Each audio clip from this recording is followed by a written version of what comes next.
Bonjour à tous. Nous allons voir dans ce podcast la thématique du recrutement des directeurs délégués aux formations professionnelles et technologiques. Pour ceci, nous allons répondre aux différentes questions qui sont: qui peut postuler à la fonction de DDFPT? Quel est son profil? Comment peut-on être habilité à la fonction de DDFPT? Comment ensuite peut-on devenir titulaire? Comment obtenir un poste définitif? Et enfin, comment postuler sur le mouvement spécifique?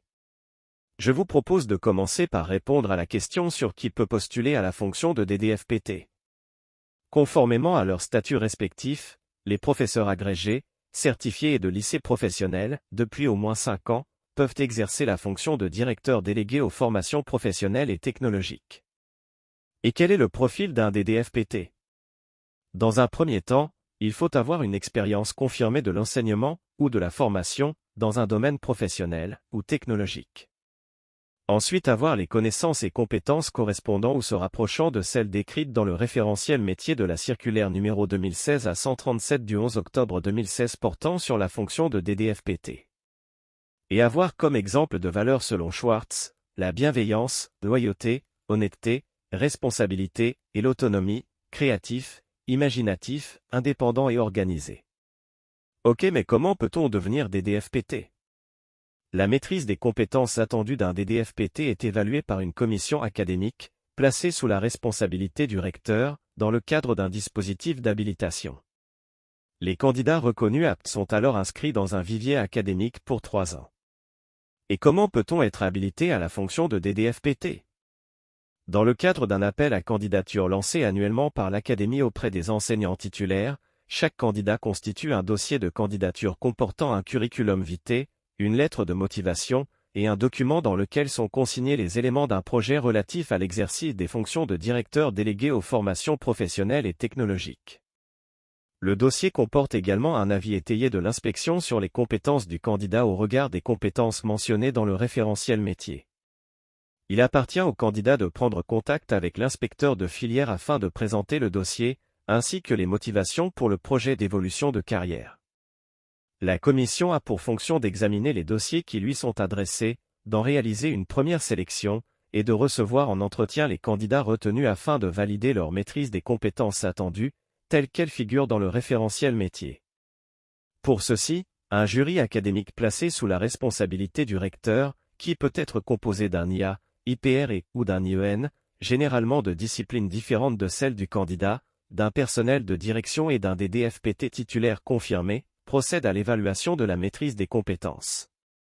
À la suite de l'entretien, les candidats habilités à la fonction de directeur délégué aux formations professionnelles et technologiques sont inscrits sur une liste pour une durée de 3 ans et, selon les cas, sont affectés pour une année probatoire sur un poste dans le cadre du mouvement national. Peuvent assurer de manière temporaire la fonction sur un poste libéré après le mouvement. Sont retenus comme candidats potentiels au mouvement pour les années suivantes, auxquels ils devront confirmer leur participation. Maintenant, comment peut-on devenir titulaire DDFPT? Après l'année de probation, la titularisation, c'est-à-dire le maintien dans la fonction, est prononcée par le recteur après la rédaction d'un rapport d'activité et d'un rapport d'entretien avec l'IA, IPR et le chef d'établissement. Le candidat doit alors demander sa mutation au niveau du mouvement spécifique national. Et comment obtenir un poste définitif sur le mouvement spécifique? Le mouvement spécifique géré par le ministère, à partir de SIAM accessible par le portail e-prof, se passe en une phase et affecte le candidat directement sur un poste.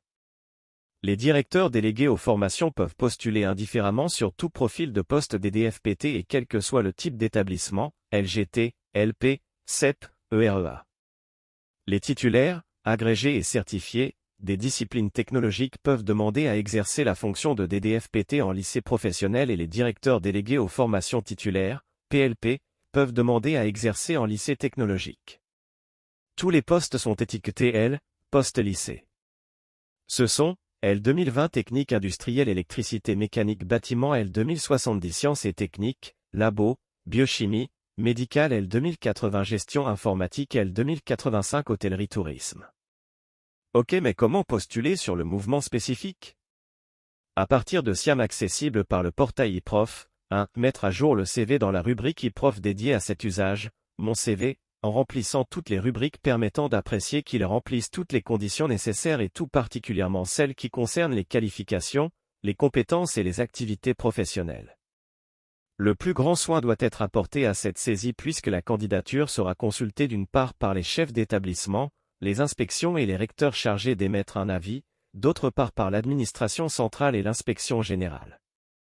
Il est conseillé de mettre à jour le CV sans attendre l'ouverture de la saisie des vœux sur e-prof, de formuler des vœux via l'application e-prof, jusqu'à 15 vœux, en fonction des postes publiés, mais également des vœux géographiques, académies, départements, communes, qui seront examinés en cas de poste susceptible d'être vacant ou libéré au cours de l'élaboration du projet de mouvement spécifique. 3. Rédigez une lettre de motivation en ligne par laquelle vous explicitez votre démarche de mobilité. Les candidats doivent faire apparaître dans la lettre leurs compétences à occuper le poste et les fonctions sollicitées. 4. Dans la mesure du possible, prendre la tâche du chef de l'établissement dans lequel se situe le poste sollicité pour un entretien et lui communiquer une copie du dossier de candidature.